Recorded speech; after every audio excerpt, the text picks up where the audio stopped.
सत्रह मार्च को मैं ओरछा गई थी और एक कार्यक्रम में मैंने वक्तव्य दिया। श्री राम के जीवन पर, रामायण पर जो उनका पात्र है और माँ सीता और अन्य जो महिला पात्र हैं, मेरी भावना हृदय से बिल्कुल ही पवित्र थी और मेरा पूरा जीवन ईश्वर के चरणों में ही समर्पित है। आप पता भी कर सकते हैं मेरे बारे में, मेरी लेखनी के बारे में, मेरे जीवन के बारे में। उसको गलत तरीके से पेश किया गया। उसमें मैंने कहीं भी ये नहीं कहा है कि यदि रावण अच्छा दिखता होता तो ऐसा होता, ऐसा मैंने कहीं भी नहीं कहा। लेकिन कुछ लोग हैं जो तोड़ मरोड़ कर उसको प्रस्तुत कर रहे हैं। वो क्यों तोड़ मरोड़ कर प्रस्तुत कर रहे हैं, ये वही बेहतर जानते हैं। मैं नहीं जानती कौन उनके पीछे है, क्या उनकी मंशा है।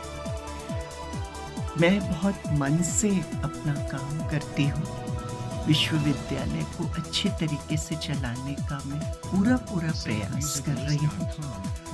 मैं ये नहीं कहती कि सारी व्यवस्थाएं 100% पूरी तरह से अच्छी होंगी, लेकिन हम कोशिश लगातार कर रहे हैं। ये विवाद जो है वो मुझे ऐसा लगता है कि जिसे कि बनाया गया है, और मेरी तरफ से हो सकता है कि शब्दों के चयन में, भाषा के अंतर में, चूंकि बीच पे अंग्रेजी में भी है वो वक्तव्य, तो कहीं न कहीं हो सकता है कि मैं अपनी भावना नहीं व्यक्त कर पाई या गलत संदेश आप तक पहुंचा, लोगों तक पहुंचा। सनातन संस्कृति में अहंकार का कोई स्थान नहीं है।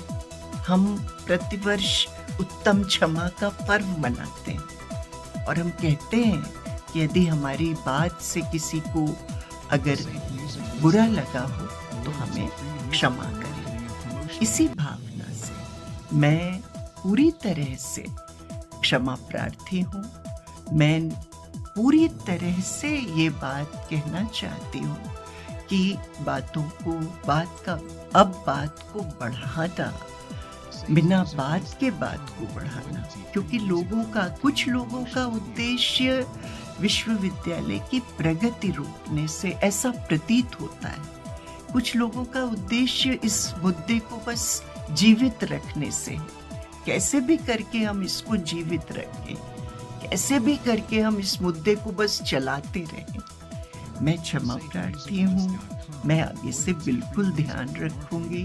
श्री राम मेरे आराध्य हैं, माँ सीता मेरी आराध्य हैं, इसमें कहीं कोई दो राय नहीं है।